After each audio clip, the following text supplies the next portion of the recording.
Hello friends, welcome to Study Funda. दोस्तों, आपका आज बहुत बहुत स्वागत है आज की इस वीडियो में।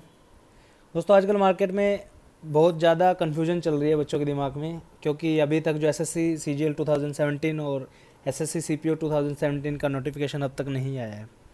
जो कि एसएससी सीपीओ का नोटिफिकेशन जनवरी में आना था और अप्रैल में उसकी एग्ज़ाम डेट थी according to the official calendar of SSC. और जो एसएससी सीजीएल का जो एग्ज़ाम फॉर्म थे वो मार्च में आ जाने चाहिए थे, लेकिन अभी तक नहीं आए हैं।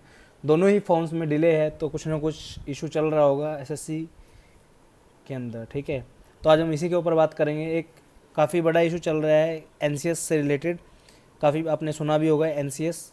ठीक है, आज हम इस सब के बारे में बात करेंगे और आखिरी में कुछ क्वेश्चन को देखेंगे कि उनके बारे में क्या रूमर्स फैलाए जा रहे हैं। ठीक है, पहला क्वेश्चन है दोस्तों, क्या एसएससी की जगह अब एनसीएस है जो उसका स्थान ले लेगा एसएससी की जगह। उसके बाद है एसएससी सीजीएल 2017 और सीपीओ 2017 का एग्ज़ाम है जो क्या वो एनसीएस कंडक्ट कराएगा।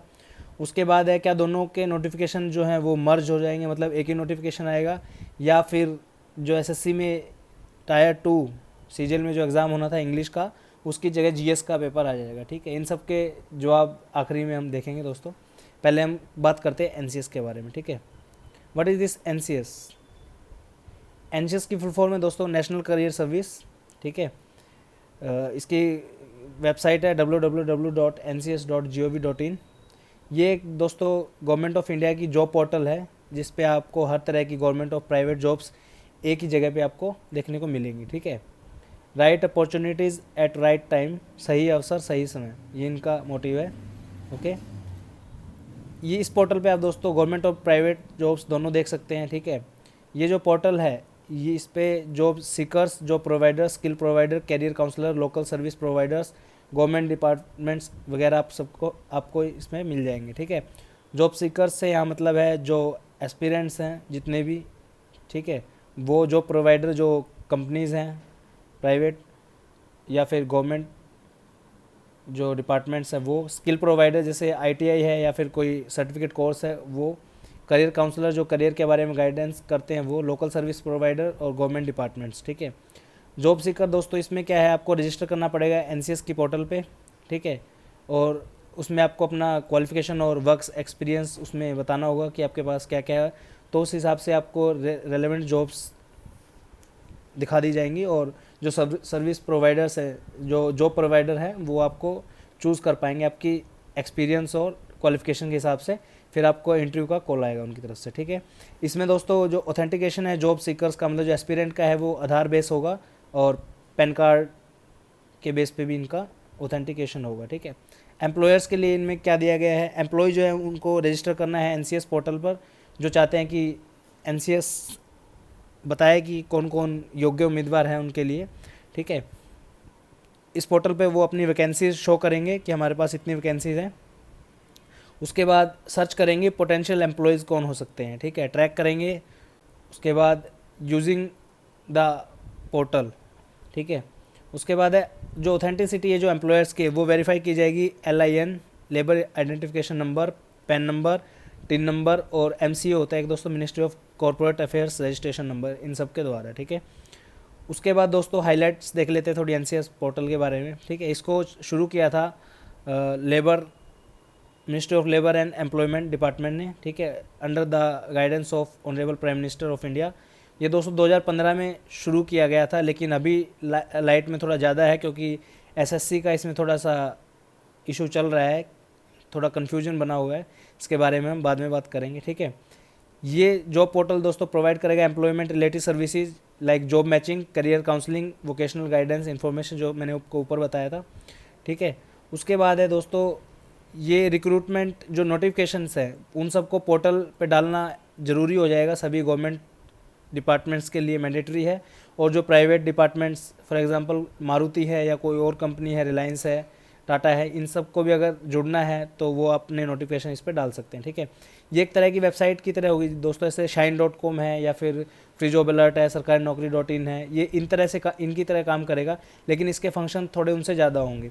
वो सिर्फ दिखाते हैं कि वैकेंसी कौन से डिपार्टमेंट में ज़्यादा है। ठीक है, ये कंपनीज़ को योग्य उम्मीदवार भी चुन के देगा। ठीक है, इस पोर्टल पे, क्योंकि सब अपना डाटाबेस अपलोड करेंगे सब कुछ, ठीक है, डाटाबेस में, और क्वालिफिकेशन वगैरह डालेंगे तो उस हिसाब से फ़िल्टर किए जाएंगे कि जैसे मान लो किसी कंपनी को चाहिए कि 5 साल का एक्सपीरियंस चाहिए, और मान लो कोई पर्टिकुलर कोर्स उस बंदे ने किया हो, तो फ़िल्टर लगाएंगे कि वो कोर्स किया हुआ हो और 5 ईयर्स का एक्सपीरियंस हो। जो जो एलिजिबल कैंडिडेट्स आएंगे उनके पास वो कॉल कर देंगे कि आपका इंटरव्यू है इस इशूज़ में, तो आप आ जाइए, ठीक है। तो इस हिसाब से काम करेगी। उसके बाद दोस्तों जो NCS है उसमें 3.6 crore registers job seekers aspirant ने रजिस्टर किया है, और 80,000 वैकेंसी उसमें रजिस्टर की जा चुकी है, ठीक है। अलग अलग ये पढ़ लेना आप इसके बारे में। 1.5 लाख कॉमन सर्विस सेंटर्स जो है वो पार्टनर है NCS के। कॉमन सर्विस सेंटर्स जो आपके शहर में आपको हर जगह मिल जाएंगे, विलेजेस में भी खोले जा रहे हैं कॉमन सर्विस सेंटर, जहाँ पे आप आधार कार्ड इन सब की डिटेल्स आप निकलवा सकते हैं, ठीक है। चलिए मैं आपको वेबसाइट पे लेके चलता हूँ इनकी पे। ये देखिए दोस्तों, URL में आपको डालना है www.ncs.gov.in, तो आपके पास ये पेज खुल जाएगा। इसमें आपको दिखाता हूँ गवर्नमेंट जॉब्स कैसे आप देख सकते हैं। गवर्नमेंट डिपार्टमेंट का यहाँ पे लिंक है, इस पर आप क्लिक कीजिए तो आपको पेज खुल जाएगा। तो यहाँ पे गवर्नमेंट जॉब का एक ऑप्शन है, इसके ऊपर आप इसको अगर खोलेंगे तो अलग अलग डिपार्टमेंट्स जो हमारे हैं गवर्नमेंट के जितने भी, ये देखिए तकरीबन 100 डिपार्टमेंट है जो अलग अलग मिनिस्ट्रीज़ के अंडर आते हैं, ठीक है। उन सब के यहाँ पे वो है, ठीक है ना। और जैसे किसी मान लो मिनिस्ट्री ऑफ टेक्सटाइल में अगर आपको देखना है कि कोई वैकेंसी है या नहीं है करंट में, तो ये वैकेंसी का पेज इन्होंने दिया है, तो उस पर आप खोलोगे तो यहाँ पे जितने भी मिनिस्ट्री ऑफ टेक्सटाइल के अंडर जो भी वैकेंसीज़ हैं, ठीक है, जैसे ये है message from honourable minister for Hindi, मतलब ये अलग अलग जो भी एडवर्टीजमेंट हैं वो यहाँ पे आप शो कर देख सकते हैं यहाँ पे, ठीक है। तो ऐसे ये काम करेगा। उसके बाद आपको अपना डाटाबेस इसमें अपना सारा डाटा अपलोड करने के लिए दोस्तों इसमें एक ऑप्शन है, आपको वहाँ पे जाना पड़ेगा। इसमें है जैसे यहाँ पे साइन अप का ऑप्शन है, यहाँ पे आप साइन अप कीजिए यहाँ से। जब आप इस पर साइन अप करेंगे और अपनी डिटेल्स इसमें डालेंगे तो आप इसके मेंबर बन जाएंगे, ठीक है। रजिस्टर करने हैं, register as job seeker employer, ये देख लेना आप खोल के, तो इस हिसाब से आप इस पर साइन अप कर सकते हैं, ठीक है। उसके बाद में दोस्तों बताते हैं कि सर्विस को कैसे एक्सेस किया जा सकता है, ठीक है। इसकी जो नेशनल करियर सर्विस है वो उसको ऑनलाइन एक्सेस किया जा सकता है, टेलीफोन, फेस टू फेस, और जो जॉब सीकर्स हैं, एम्प्लॉयर्स हैं, काउंसलर हैं, लोकल सर्विस प्रोवाइडर्स है, ठीक है। वेब पोर्टल है, इस लिंक पे आप जाके उसे खोल सकते हैं। उसके बाद इसमें अलग अलग जो वो इन सब के बारे में बात कर चुका हूँ पहले, वो हैं। आप फ़ोन भी कर सकते हैं इनको, 1800-425-1514 इनका नंबर है टोल फ्री, इस पर आप इनसे बात कर सकते हैं। दोस्तों ये NCS यूनिक क्यों है, ठीक है। देखिए सबसे पहली बात तो ये फ्री ऑफ कॉस्ट है, इसमें आपको कुछ नहीं करना है, ये गवर्नमेंट का है तो आप इसे फ्री ऑफ कॉस्ट यूज़ कर सकते हैं। Largest ever database with 3 crore 11 lakh plus job seekers, ठीक है। देखिए कितने ज़्यादा जो एस्पिरेंट है उन्होंने इसके ऊपर अपना डाटा अपलोड किया है, और 9 lakh plus employer in India, okay.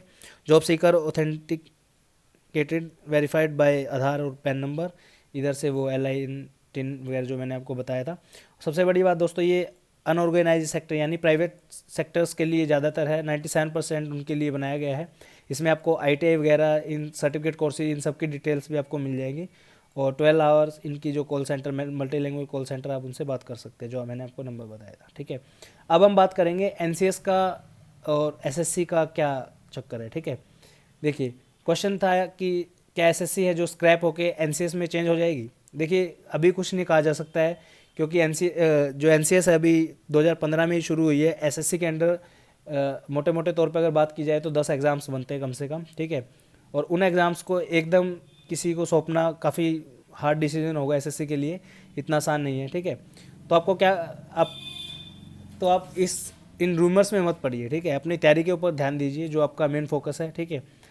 NCS के अंडर जाए या SSC के अंडर रहे, इससे कोई मैटर नहीं करता। अगर आपकी तैयारी नहीं होगी तो NCS में भी नहीं हो पाएगा, अगर तैयारी होगी तो NCS में हो या आपका SSC में हो तो आप कोई भी वो कर सकते हैं, ठीक है।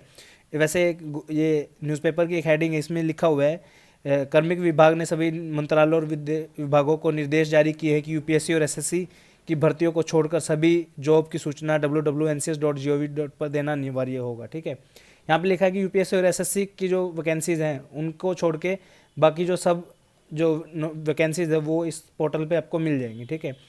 उसके बाद दोस्तों अगला क्वेश्चन था कि क्या 2017 CGL और CPO 2017 का जो एग्ज़ाम हो NCS कंडक्ट कराएगा। इसके रिलेटेड भी दोस्तों अभी कोई पुख्ता सबूत नहीं है, क्योंकि अभी तक नोटिफिकेशन नहीं आया है, ठीक है। जो हमारे एक्स चेयरमैन थे SSC के रघुपति जी, उन्होंने कहा था कि एक ऐसा सिस्टम होना चाहिए जैसे अलग अलग लेवल पे, ऐसे फॉर एग्जांपल जो सीपीओ का एग्ज़ाम है और जो हमारा सीजीएल का एग्ज़ाम है, ये दोनों ग्रेजुएशन बेस्ड एग्ज़ाम है, ठीक है। तो क्यों ना इन दोनों एग्ज़ाम्स का जो टायर 1 है उनको कन्वर्ट करके एक ही पेपर बना दिया जाए, है ना। तो इस हिसाब से उन्होंने कहा था। तो ज़रूरी नहीं है कि ये जो एग्ज़ाम है वो एनसीसी ही कंडक्ट कराए, लेकिन आपको एक चीज़ दिखाता हूँ इसमें। ये देखिए दोस्तों, एसएससी की वेबसाइट पे यहाँ पे ये जब आप फ्रंट पेज खोलोगे तो यहाँ पे लोगो दिखाई दे रहा है जहाँ पे लिखा हुआ है नेशनल करियर सर्विस, ठीक है। तो हो सकता है कुछ ना कुछ चेंज मिल जाए इस बार, हो सकता है कि जो हमारा जो पैटर्न है वो उसमें थोड़ा बहुत चेंज हो जाए, ठीक है। क्योंकि अभी देखिए पेपर में अभी नोटिफिकेशन नहीं आया है, तो उसके बारे में एग्जैक्ट आपको कोई नहीं बता पाएगा। तो मैं यही आपसे रिक्वेस्ट करता हूँ, आप किसी भी रूमर पे विश्वास मत कीजिए, सिर्फ अपनी तैयारी पे फोकस कीजिए। देखिए अगर कोई भी चेंजेस आते हैं ना तो वो सबके लिए होंगे, ठीक है। आप ये मत सोचिए कि अगर पैटर्न में चेंज हो जाएगा तो मेरा सिलेक्शन नहीं हो पाएगा या कुछ और, ठीक है ना। अगर मान लो 10 लाख बच्चे फॉर्म भरते हैं या पेपर देते हैं, तो वो जो चेंजेस होंगे वो 10 लाख बच्चों के लिए होंगे, आपके लिए अकेले के लिए नहीं होंगे। डिफ़िकल्टी जो होंगी वो 10 लाख लोगों के लिए होंगे, सिर्फ आपके लिए नहीं होंगी, ठीक है। तो बेटर है कि आप टाइम वेस्ट करने की बजाय वेबसाइट पे आप बार बार जा रहे हो, चेक कर रहे हो नोटिफिकेशन आया नहीं आया। नोटिफिकेशन तो आएगा ही, अपने आप ही आ जाएगा, आएगा तो पता भी चल जाएगा आपको, ठीक है। तो उस टाइम को सेव कीजिए और अच्छी जगह कहीं लगाइए और अच्छे से अपनी तैयारी शुरू कीजिए, ठीक है। उसके बाद था कि जो नोटिफिकेशन है वो मर्ज हो सकता है क्या इस बार। देखिए दोस्तों, चांसेस ज़्यादा हैं कि मर्ज हो जाए, क्योंकि दोनों का बेस एक ही है, दोनों ग्रेजुएशन लेवल के हैं और एग्ज़ाम पैटर्न भी ऑलमोस्ट सेम ही है, पहला पेपर और दूसरा पेपर में। दूसरे पेपर में एडिशनल मैथ है, तो टायर 2 तो जैसे रिस्पेक्टिव उसमें ही रहेंगे, ठीक है। हो सकता है दोनों का पहला पेपर जो है वो कॉमन हो जाए, ठीक है। लेकिन अभी तक कोई 100% श्योरिटी वाली बात नहीं है, तो आप प्लीज़ रूमर्स पे विश्वास मत कीजिए। उसके बाद जो लास्ट क्वेश्चन था कि जो इंग्लिश का पेपर 2 में जो पैटर्न चेंज होगा, ये बिल्कुल रूमर है दोस्तों, अभी कुछ नहीं कहा जा सकता जब तक नोटिफिकेशन नहीं आता है। और नोटिफिकेशन जल्द ही आने वाला है, आज अप्रैल की 5 तारीख है, तो आप एक्सपेक्ट कर सकते हो जल्दी ही नोटिफिकेशन आ जाएगा, ठीक है। तो अपने उस टाइम को सेव कीजिए और जो का पुराना जो पैटर्न है उसी के हिसाब से चलिए, क्योंकि ज़्यादा चेंजेस नहीं होते हैं, ठीक है। और चेंजेस होंगे भी तो वो सबके लिए ही होंगे, इस चीज़ का आप ध्यान रखना, ठीक है। तो अपने टाइम को सेव कीजिए, टाइम बहुत इंपॉर्टेंट है, ठीक है। क्योंकि अभी टाइम है। अब एक चीज़ और है, जैसे अभी कुछ लोगों को ये लगेगा कि अभी बहुत टाइम है, ठीक है। तो जो आपका पेपर है वो अभी जो सीपीओ का एग्ज़ाम था वो अप्रैल में होना था, और जो सीजीएल का एग्ज़ाम था वो जून में होना था, ठीक है। लेकिन अभी 15 अगस्त से पहले तो हो ही नहीं सकते, क्योंकि अभी तक नोटिफिकेशन ही नहीं आया है। तो अगस्त के लास्ट वीक में एक्सपेक्ट करेंगे कि एग्ज़ाम होगा, वो भी एक्सपेक्टेशन है, क्योंकि जब तक नोटिफिकेशन नहीं आता तब तक कुछ नहीं कह सकते, ठीक है। तो अपने उस टाइम को बचाइए, और आपके पास अभी अच्छा टाइम है तो अच्छे से मेहनत कर लीजिए, तो ताकि आपका पहले ही अटैम्प्ट में पेपर क्लियर हो जाए, या जिनके दूसरा तीसरा अटैम्प्ट जो भी है तो वो अपनी अच्छे से तैयारी कर सके, ठीक है। अगर ये आपको वीडियो अच्छी लगी हो तो प्लीज़ दोस्तों इस वीडियो को लाइक कीजिए, शेयर कीजिए अपने दोस्तों के साथ, और अगर आपने हमारे चैनल पर सब्सक्राइब नहीं किया है तो आप प्लीज़ हमारे चैनल को सब्सक्राइब कर लीजिए। इस वीडियो को देखने के लिए आपका बहुत बहुत धन्यवाद। Thank you so much.